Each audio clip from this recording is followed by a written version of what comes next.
The profound and wondrous Dharma is rarely encountered, even in 100 million kalpas. Having it to hear, accept, and maintain, may I taste the truth of the Tathagata's words.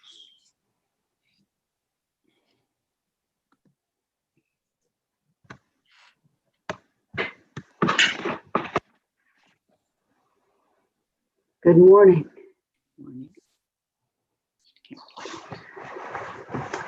I found myself taking little looks at the screen periodically during Zazen and feeling so grateful for all of you that we actually are sort of meeting here. Although I can't see and touch any of you, we're here and we're together. And my gratitude isn't really for Zoom, but for you. Although it's awfully handy that technology allows us to do this. So I'm just very pleased to be here with you all. Here in the pandemic, where time seems to have lifted off its tracks, movement and change giving way to a disconcerting floating sensation. Many people, maybe everyone, feels off balance and ungrounded. And some of us are home and have little differentiation to our days and not enough to do to feel satisfied. I have friends who say that to me, and since I can't be with them, there's nothing I can do to, alleviate that through contact. And the rest of us are twice as busy as before, what with our work and maybe homeschooling, and it all whooshes by in a rush. But the ground is still here. Here and now are still here, where we are right now together. And when we exhale and let go of flailing, we can see more clearly how it is that our usual sense of here and now is built not of now, but of yesterday and tomorrow. It's made of our calendar of activities in so many ways.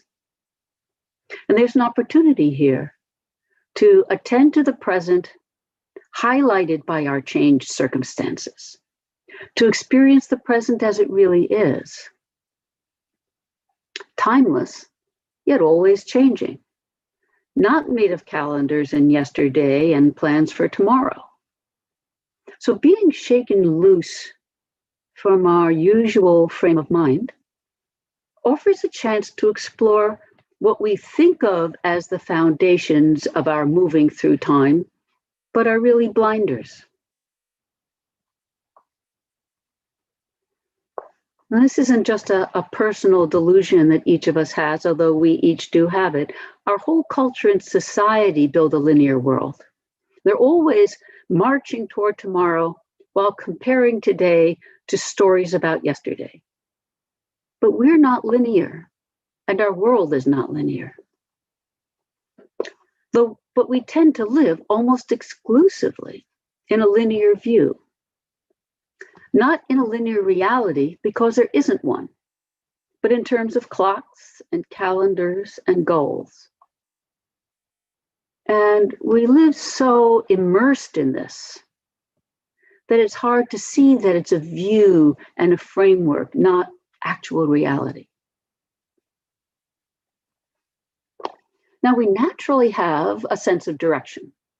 The mind timestamps our experience, and neuroscientists are finding they get to do interesting work with epileptics who are about to have surgery on their brains and who consent.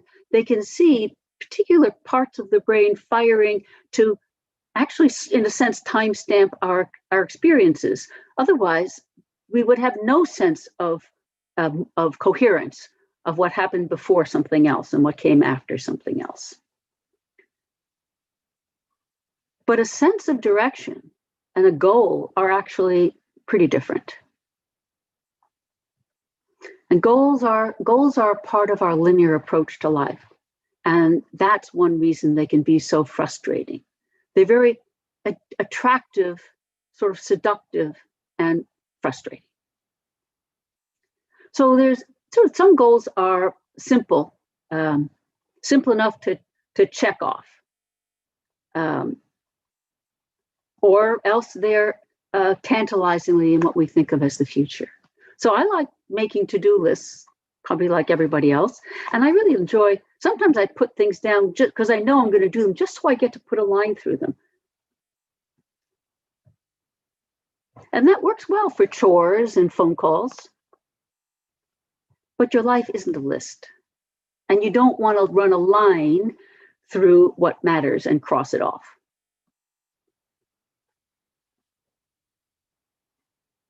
The more serious goals are the ones that are really frustrating, because that future of that goal will always be in the future. That's what future means. It means not here. And there also, any goal you set now will be changed, affected by the change of circumstances that we can't plan for, but that keep happening. And third, the maybe most emotionally painful, is we're always in the before fulfillment. We're always before that future materializes. And to be always before fulfillment is a pretty good definition of frustration. Goals are so useful. They give shape to our aspirations and they drive us forward, and then they remain tantalizingly in the future, which never turns out as we expect.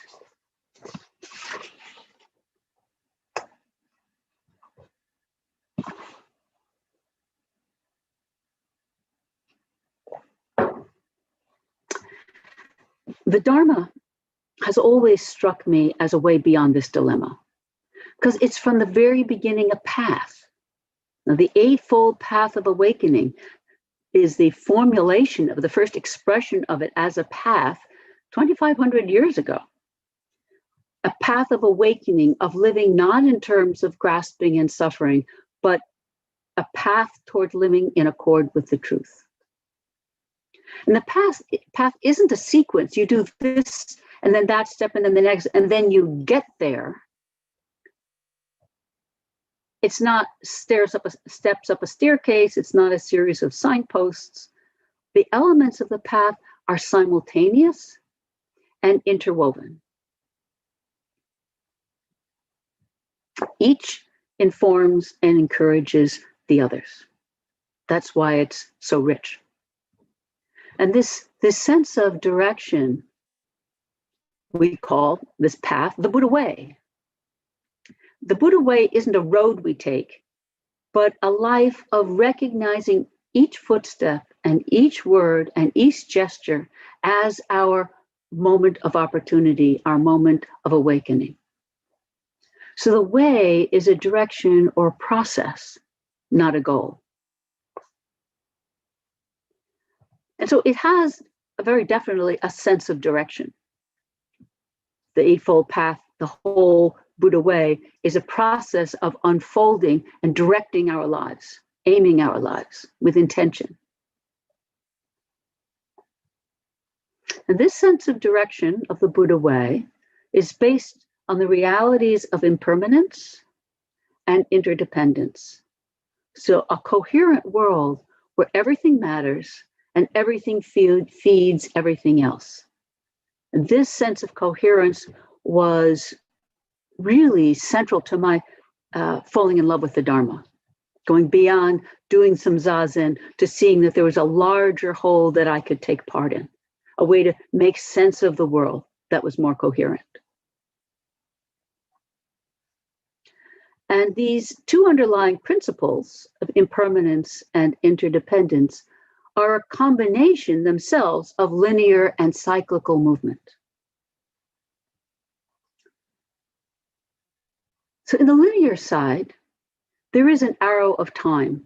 Scientists speak of it, historians speak of it, an arrow of time, of chemistry. And my father saying to me when I was fairly young that in a catalytic reaction, you can't uncatalyze it. You can do something else and do something different to the parts that got changed in the catalytic reaction, but that doesn't actually undo it. The arrow of time doesn't say everything is linear. It says you can't undo the present. You can't unravel it to return to a past moment. And it doesn't claim that your life is anything like a train car on tracks.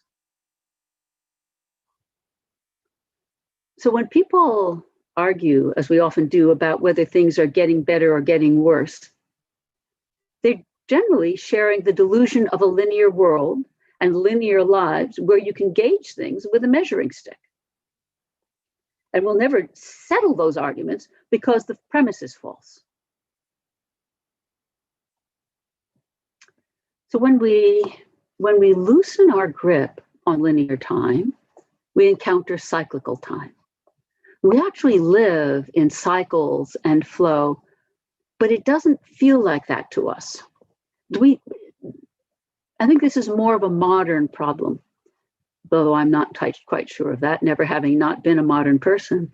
So we modern types don't understand cyclical time very well. We tend to think it's just repetitive, a nightmarish Groundhog Day. And we keep wanting something new. That's our mantra. What's new? So every bright sunny morning like this one, we look out and say, the sun is coming up, as though the earth were flat and stationary, because that's how it feels to us. I never wake up and say, oh, look, we've tipped toward the sun. I don't know if any of you ever wake up and say, oh, look how I've tipped toward the sun. The cycles of sun and moon that we barely notice are vast and deep, and in many important ways govern our lives and connect us to larger realities of Earth and galaxies. Is the Milky Way up in the sky? We're tucked in an obscure corner of a splendid swirling array of stars and planets, which in turn is a minor galaxy among billions, a number I can't really comprehend. It's the beauty of the Dharma tending to use the word myriad delusions and myriad galaxies, because I don't know how to count them, if they can be counted. And we belong, however small we may be, we belong to this world of cycles, this universe of cycles. And these cycles operate inside of each of our bodies. I had to go back and look up a poem I wrote many years ago. I was in southern Maine, it was almost 40 years ago, in camping and canoeing in the estuary of one of the main rivers. And I wrote a short poem, which I'll read to you. The full moon's clear night brings me down to the granite shore, only to be undone by the sight of the ocean spread over the earth. It's not in reflections on still water that the sea best knows the moon, but in the great tides of their attraction, the gravity that holds us all. On such a night, I feel it too, the spring tide rising in me.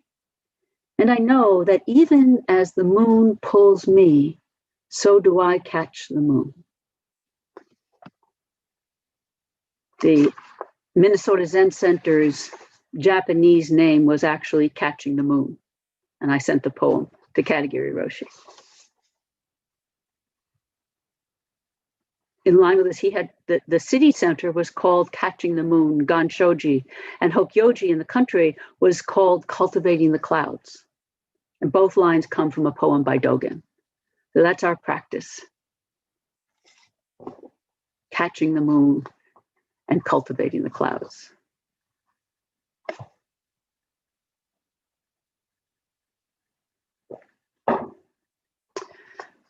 Within the Buddha way, there are many schools and practices, myriad schools and practices. And some of them use goals. They make use of goals as skillful means. while recognizing that reality is not actually a matter of stages. So if you follow one of those traditions, you use the skillful means and format of steps and stages of the path. And then at some point, you have to go through a probably rather painful process of breaking all that open. And Zen takes a different approach, emphasizing the present moment, which is all that's real. Knowing that the present moment includes both past and the future. Because the future is only alive now and here. The rest is speculation. And the best way to take care of the future is to attend to the present, as including the future, not a self-involved present that's somehow just me, which isn't even who you are, but to attend to the present that includes past and future. The way opens as we walk. It doesn't really exist before we walk. We have histories and insights and teachings about path and the way, but the way becomes alive as we put our foot down. Within this Zen focus on the present, we have a Soto practice called practice realization, and it's a mouthful. But what it points to is so important, that practice and realization or awakening are inseparable. Each is made of the other. It's not before and after. Awakening happens now. Some other time is a dream, a mirage, or an expectation. So practice realization is one, it's undivided. Each side made of the other, each side supporting the other. And this oneness is not something you figure out, although we try to, and it's not something we achieve. It's how things already are. All practice is the expression of realization. And all realization or awakening is the activity of the practice of the Buddha way. And that's what realization means, reality directly expressed. This oneness of practice realization, English makes a lot of words to say something. Japanese is much more concise. All they have to say is shusho ito, and that's the oneness of practice and realization. It means that from day one, from the first time you orient to and take a step entering the Buddha way, this undivided practice is what you're doing, beyond our human understanding. Because human aiming is a wavering thing, of course. It's not constant. So we have an activity in this way, an activity of returning over and over to our aim at being wholehearted in this moment. And this returning over and over to the aim of being wholehearted now is called, in Japanese, gyoji, continuous practice, continuous effort. Not continuously awake, not even continuously making an effort, but ongoing practice that we take part in, that we put ourselves in. This practice of gyoji, or ongoing activity of waking up and living in accord with reality, is both linear and cyclical at once. The sense of direction is now and future, made of what everything we have already been and done, and it is cyclical. We do it over and over. We enter the present moment over and over. And I think people doing this kind of practice tend to have more awareness of that we're always entering the present moment. We're always in the present moment, and it is always fresh and new, and it's always present, and it's always different, like a hoop rolling along. And so this continuous effort is called not just gyoji, but gyoji dokan, the ring of the way. Our ongoing practice is the ring of the way, like a hoop rolling along.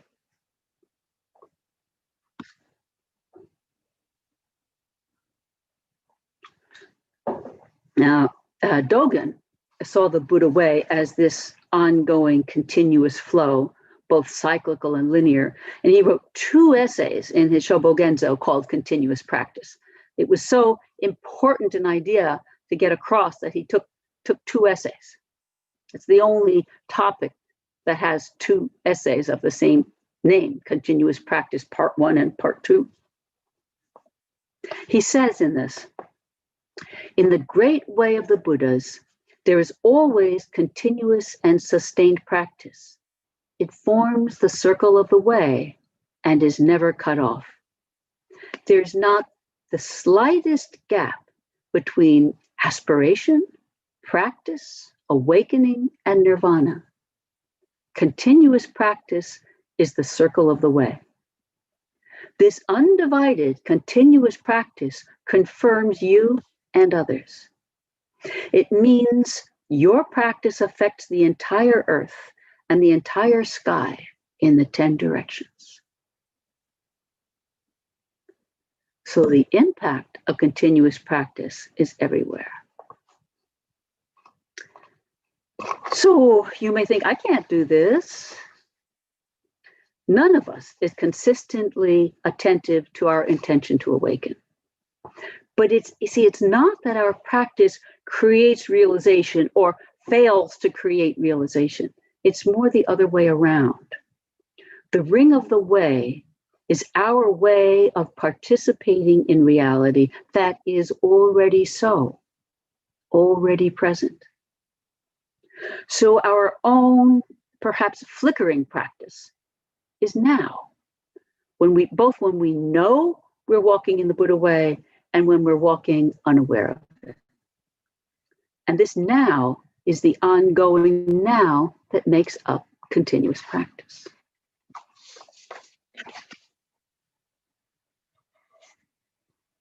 I can hear one of you thinking, but,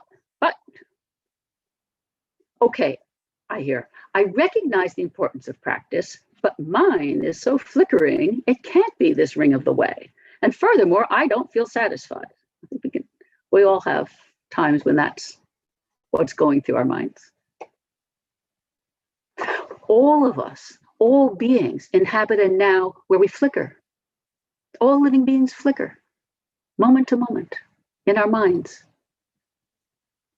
Remember Katagiri Roshi, he drawing on traditional Mahayana Buddhism, he would flick his fingers and say, this moment, 1/80,000th of a second is the moment. Now, we're all flickering. We're all flickering. Life is continuous, but our actions vary and our minds wander to and fro. And that not satisfied will come up over and over for the rest of our lives, because our mind has a great and unfortunately unending capacity for delusion. We can't really think well in terms of continuous. It's like thinking of billions of galaxies. Even our breathing, which is a continuous exchange of oxygen and CO2 throughout the body and the universe, we experience cut up into individual breaths. So other words that convey that same deep coherence of continuous without that are not understanding continuity and time, the words are authentic and genuine. So let go of saying or thinking, I can't do continuous practice. I can't even remember to brush my teeth every morning. And instead, aim that your practice be authentic, that it be a genuine aim and activity to accord with reality. That's our human way of participating in this continuity. Because the ring of the way is continuous. It's the endless functioning of the way. It's the endless functioning of the universe, ongoing, turning and flowing at each moment. And our human minds, some of our human minds, have expanded enough to have a sense of billions of years from the Big Bang, always seemingly to go in one direction, outward. But the Big Bang is a horizon we can't see past. It isn't some kind of beginning out of nothing. We just can't see past it.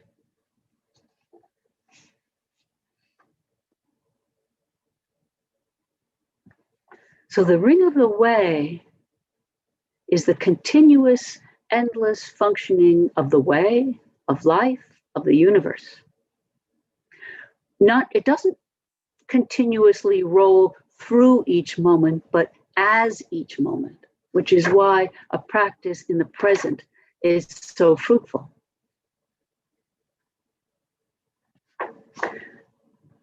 Each and every moment is the flowing, cycling reactivity of reality. And we are inextricably part of this ring. Reality is here and now, and we are in it. But without ongoing practice, we remain unaware of where we are. We remain unaware of our true home and our true self as a part of this true home. And then unaware, we're unable to accord with the way things really are, and friction ensues. So realization means making real. It can't happen without your effort and the efforts of all beings. And the time when this happens is now, this moment. No, there's nowhere else to stand. The present moment is where we practice, where we love, where we live, and where we die. We don't die in the future, actually. We die in a present moment.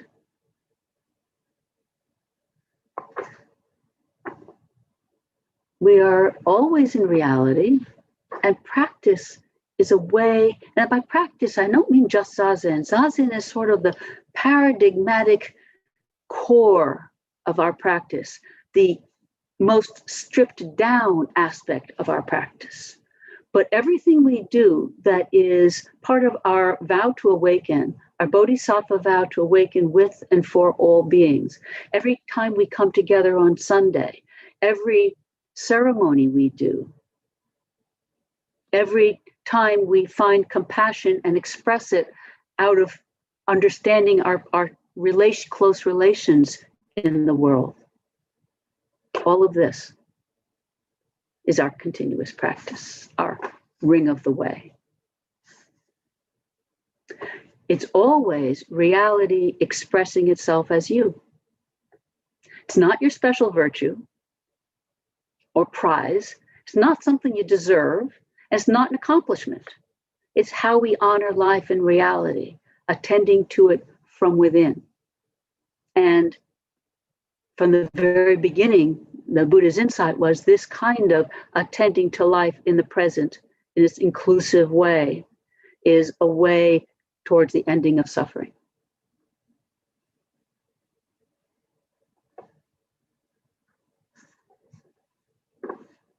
You're never outside the ring of the way. And because it is always endlessly here and now, we always and endlessly have the opportunity to practice, to bring up into awareness and aware activity the ring of the way.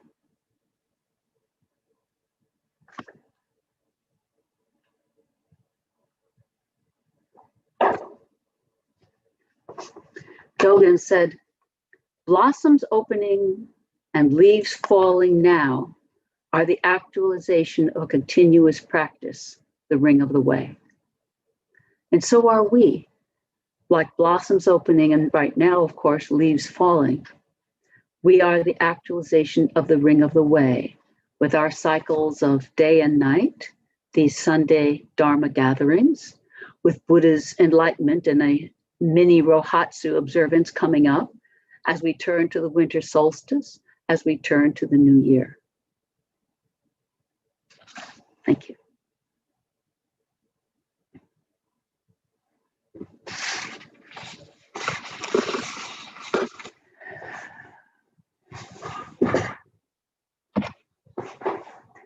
So, any and all comments and questions are most welcome.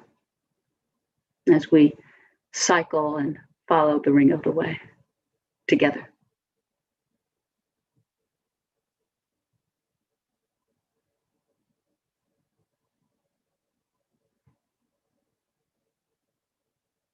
I have a question. Jisho, it's Holly. Hi, Holly.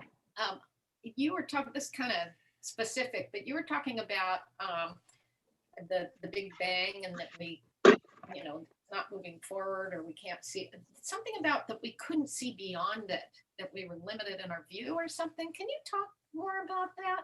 Well, as far as science, as I understand, in my limited understanding, is that the instruments of science are able to pick up such radio, shall we say, wave echoes in the universe that are past because it takes so many light years for things to reach us, that it happened long ago, has created this understanding of an expanding universe that's been expanding since the Big Bang. And we have no horizon, no ability to see on the other side of that Big Bang, because all of our evidence, we can have theories, but all of our evidence is since the Big Bang, since our world has been happening and expanding. But it doesn't mean, what does it mean? We don't know what it means. Does something come out of nothing? That's contrary to what we do know, but we don't know everything. So there's a horizon there that as of now, we can't see past. Yeah, I get it. And so that also has given rise to that understanding of the arrow of time. The universe keeps expanding. It hasn't decided to contract yet. Now, of course, according to current theories, with entropy, eventually it may just stop. Well, things don't just stop. Will it all then compact back in? Maybe it's that kind of a cycle. We don't know. I don't know. Yeah, I get it. Thanks very much.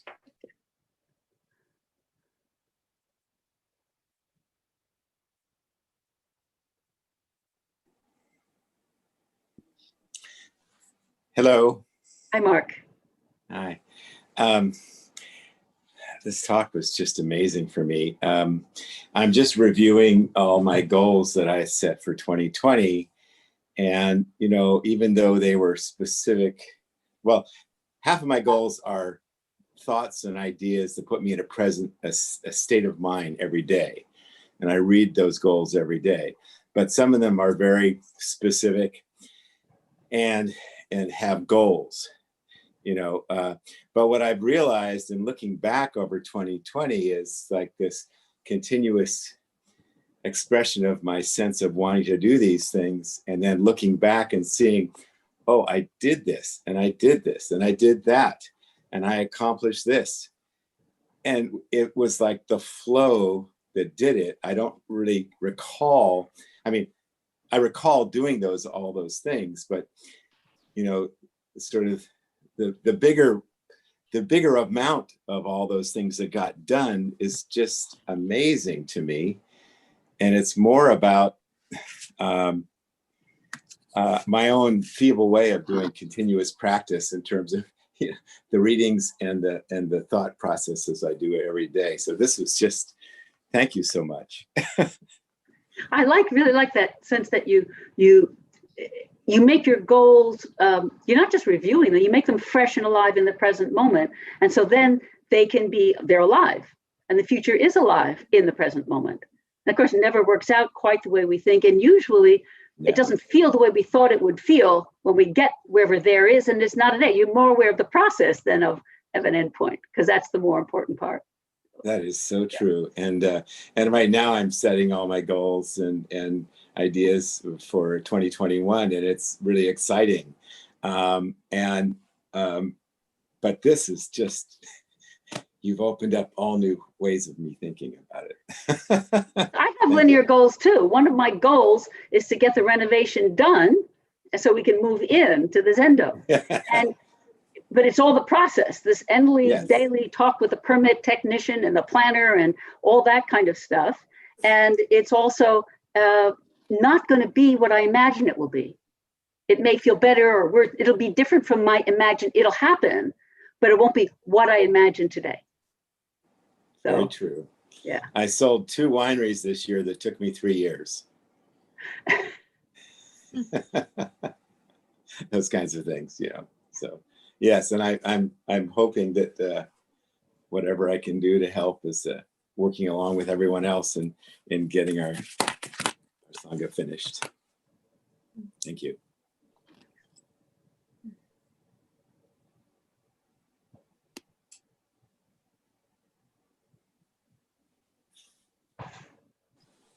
Jisho? No. Yes, hi, too. Hi, Jisho. Thank you so much. Only I can My Rakusu, I kept thinking about it during your talk, because the verse that you wrote says, "The way opens before you as you walk, each footstep naturally meeting the whole earth." That has been an ongoing and very deep source of comfort for me for decades now, more than a decade. And there's something incredibly comforting about just the present.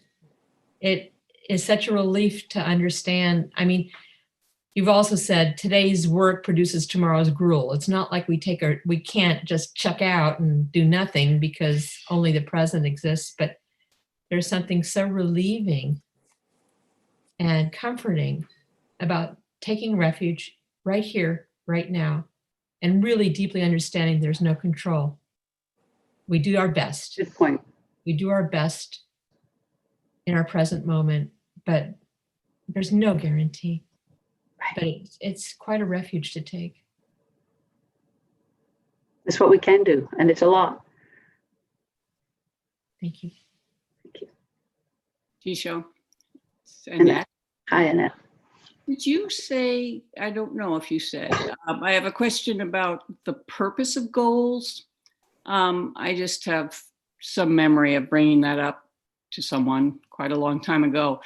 And they said, when I was trying to grasp, what it is to be a Buddhist and be present, and how do you deal with the sense of what do you do in the present? And how do you feel the present?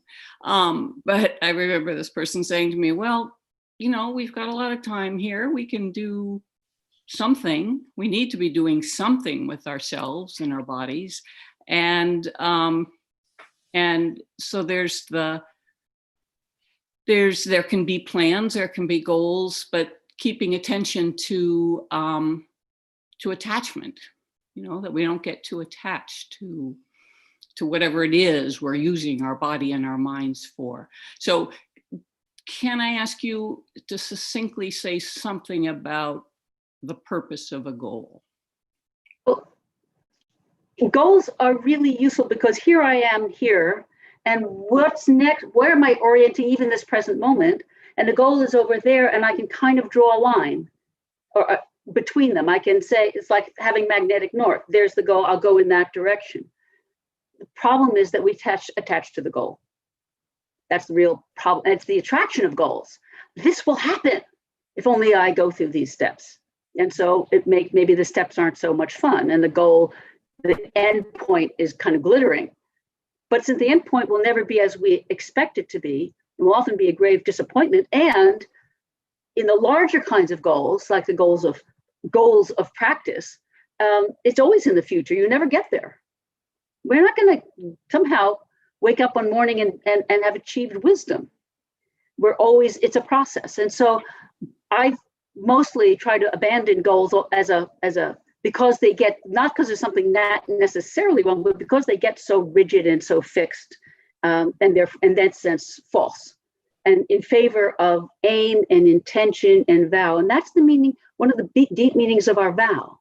Vow means I aim, I intend, I aspire to go in the direction of awakening, rather than saying, I got to wake up, because then there's something called being awake that I have to achieve.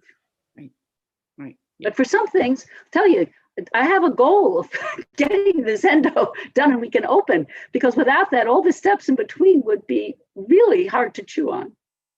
But yeah. So we kind of go back and forth, but really it's about the process of being together. My aim is to have us to be practiced with all of you.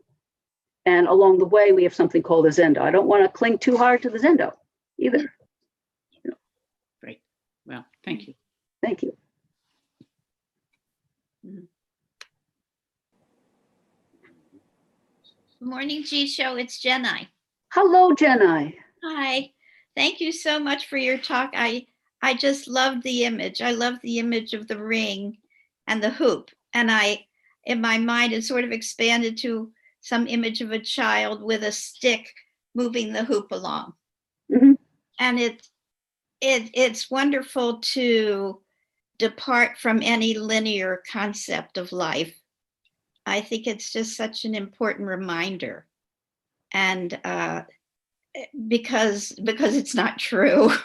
That's the main reason, but also because the roundness and the fullness of the hoop is just a reminder to me of something that feels more real.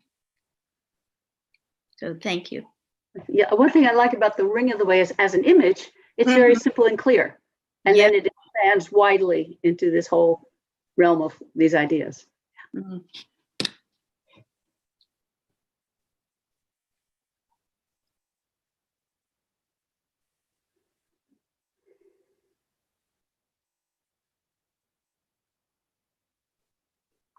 Are there any other comments or questions? Hi, Jisho. This is David. And Hi, I David. very quick sharing of a phrase that I've used over the years to help me with this concept. You go ahead and make plans, but don't plan the results. Nice. Very nice. Yeah, David. Yeah. I'm out. What is that expression? God laughs when we make plans. Okay, so thank you, David. And let's go on now to the our vows, our sense of direction here.